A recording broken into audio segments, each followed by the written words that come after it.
Hi guys, and welcome to a very special episode of Through the Glass Table. I'm Everett Walker. And I'm Ismael Bustamante. And today, for our Star Wars celebration, we'll be reviewing Star Wars Episode 1, The Phantom Menace.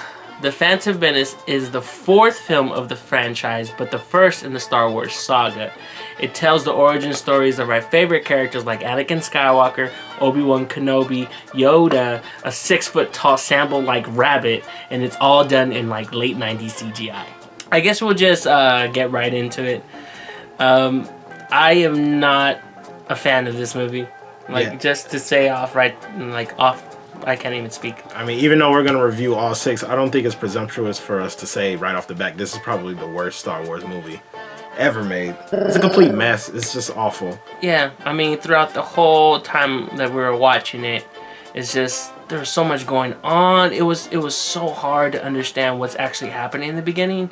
Like, I didn't even know that, there was like a blockade and the planet Naboo and all that stuff. Which is funny because they talk about it so much, but it's just so boring that you don't care. I felt like there was just an excessive amount of talking mixed with like saber fights. Yeah. Like it was just like talk, saber, talk. It's funny because a lot of the problems that you see and that we're going to talk about in The Phantom Menace, you kind of see it starting to happen in Return of the Jedi. Where there's a lot of stilted dialogue in Return of the Jedi, a lot of things that just kind of like, okay, and a lot of exposition dumps. But, someone was helping him keep the reins on that. This is George Lucas now with free reign, and this is what we got. A lot of the direction, which is like the worst part to me, it's just dry. It's just a camera following 3 people walk around. A camera in someone's face saying so that they can talk, and then that's the shot. That's the end of the shot. Nothing interesting happens. The transitions in this movie are like god awful. No. There's so many of them. The one thing I did like about them was that they were sometimes really short. Like the transitions were really short, and then the scene would be like sometimes they had like placeholder scenes where nothing really happened. Like they showed them. Yeah, there's no beginning, middle, and end to some of the scenes. And they're really, really, really short. Like there was one where it just showed like the environment of like the water atmosphere where the Gungans live, and then it was gone. Or there's the one where the Gungans are about to fight the droids, and it's just a weird, awkward scene where the robots are coming out of the ship, and there's no music playing or anything, and then the Gungans are just like getting ready, and then that's the end of the scene. It cuts to something completely different. It cuts to like the scene where they turn them on, but it was you don't even actually see them turn on. It kind of reminds me of there's like these YouTube videos of where they take scenes from E.T. and they remove the music. So that it's just like awkward, like you hear E.T. walking up the thing and it's going, you hear people shuffling papers, so it's just like weird. Let's talk about the cast for a bit. I think it's safe to say that the child who plays Anakin Skywalker, what's his name? His name is Jake Lloyd. Jake is a terrible little actor. He is completely awful and just... I don't know. I can't put my finger on why he's so bad. I think there's no real character behind what he's doing. He's just saying dialogue. I think there was even a point where you said it looks like he goes like that. Yeah, there's one scene where he's just like leaving. Qui-Gon Jinn is just leaving. What's his name? I forgot that character's name. Guido or whatever? Yeah, Watto. When he leaves Watto's shop and they have planned their deal and everything, he's like, "Your friend's crazy for gambling," and he's like, he's speaking in Huttese. Yeah, and he's like. And he's just and you said it's how it looked like his mom was like, okay, hey, just cross your arms now. Yeah, cross your arms. Do something. Baby, we have to end the scene. He was just like, this movie did have the potential to have really good scenes and with great actors like Liam Neeson, Ewan McGregor, Natalie Portman. Who else is in this? Terrance Stamp. The original Emperor himself, Ian McDiarmid, is in it. I think he is the best thing in the movie. He's the best thing in all 3. We'll probably discuss him later why he's the best thing. But I think he brings something to that role where he's like the only character that's alive in that, because you can feel even though he's not even evil yet in this one, you can feel it. I think a lot of the reasons why the acting is so bad though is not because these actors are acting badly. They just have no characters to play. What can you explain? How can you explain who Qui-Gon Jinn is? What is his personality? Qui-Gon. Whatever his name is. None of these characters have a personality. I think we were watching it and you said something about Padme, like who is she? And I said, at this point in the movie, we would have already learned like Leia was kind of a bitch. We would have learned that Luke was, very hopeful. We would have learned that Han is an asshole. At this point in the movie, where they should already have been slightly developed in terms of who they were. Give us and something. Padme was very just blank. She's just a she was woman. just a blank page. A girl. She was a queen. She didn't even have like an attitude or anything. She didn't have nothing to give us. There's a lot of missed character opportunities here because Obi-Wan, you could have showed Obi-Wan as like wild and like he doesn't listen. Before he becomes the wise Obi-Wan Kenobi, that doesn't work because it's just nothing. Yeah, but he's not like that in the beginning. They do kind of explain that he's not like a rebel. Yeah, but they give him Qui-Gon is more of a rebel. Like he doesn't listen to the council and stuff. But then again, that's barely explained too. Like he's just maybe they try to explain that with his overtly touching Anakin's mom every scene that she's in.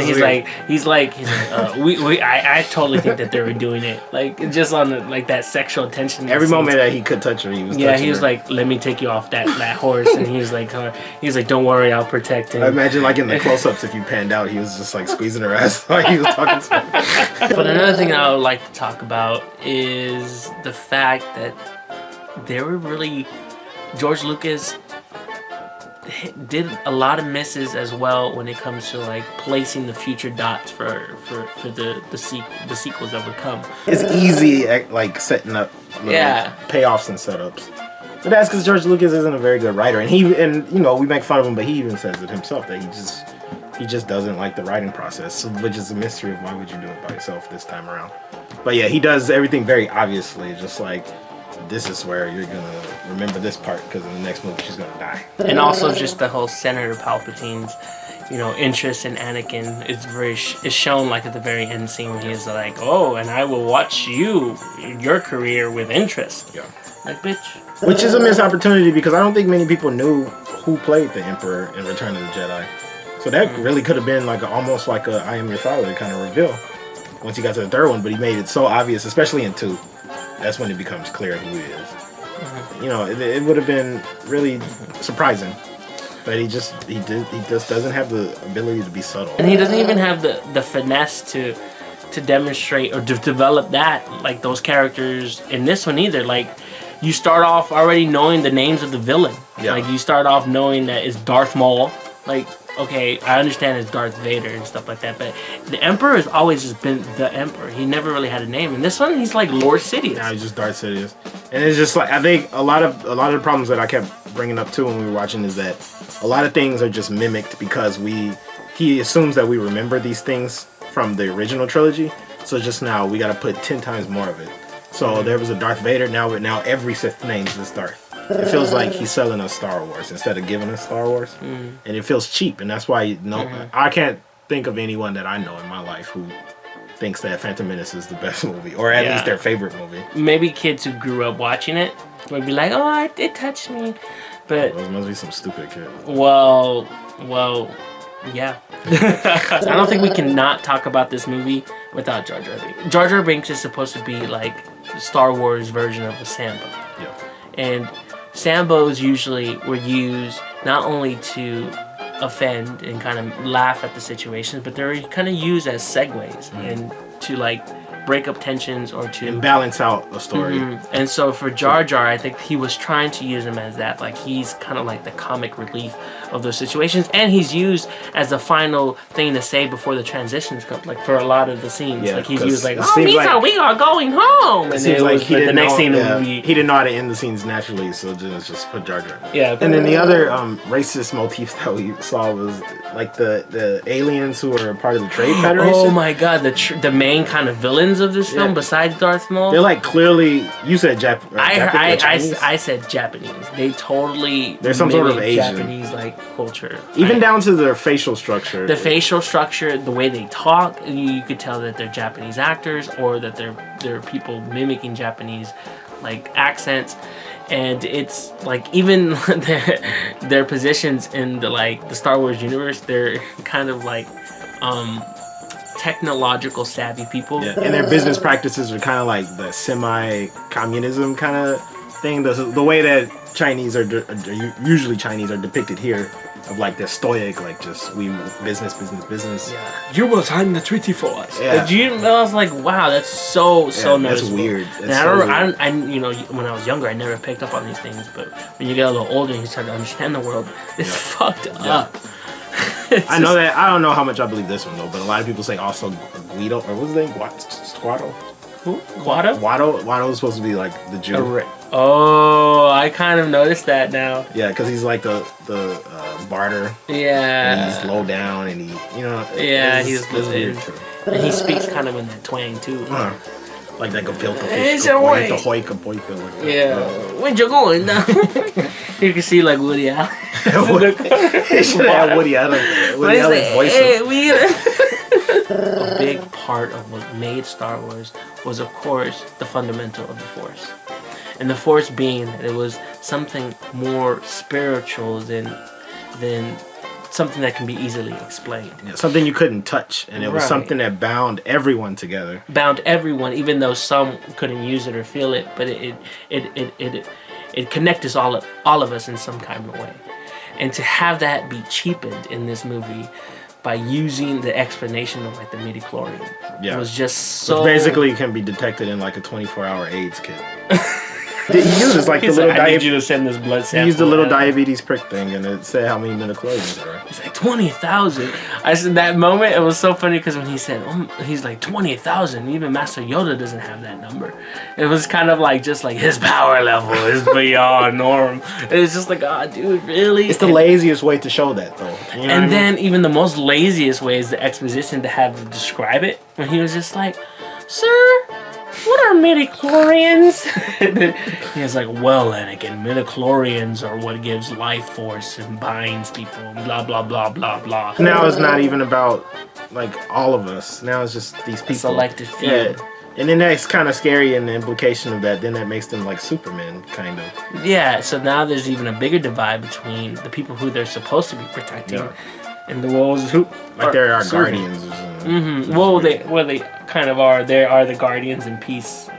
But it makes them look like overlords. Yeah, kind of. Like, how much better are they than the Sith? You know. He was trying to do too much by mixing kind of like science and faith, religion, and it's just like, dude, you didn't need to do that because everyone already believed in the Force. Yeah, like some of these changes or additions that he puts in these movies are so arbitrary. I don't think anyone was complaining like, I really would like to know what the Understand Force what the Force is. Yeah, you know, you don't have to explain things all the time in movies. Sometimes they're just a part of the universe, and you get it. Yeah. You know, we know it's fake, so it's fine. Because, you know, he incorporates a lot of cultural ideas and, like, myths and stuff like that into this story. And so I think a lot of people were telling him that he kind of didn't explain anything, and I don't know, and maybe he just felt like, okay, I need to explain somehow. Maybe he was planning on selling midichlorian toys. Or pills. And make, like, had a pharmaceutical company just do a placebo pill. There's a great moment in, I think it's on one of the special DVDs for Phantom Menace where he's, there's a whole documentary of him with the team developing the plot and pre-production, production, and post-production. And you can just see throughout that whole video that no one believes in him. Like, they all can see it coming, like, this is a piece of shit.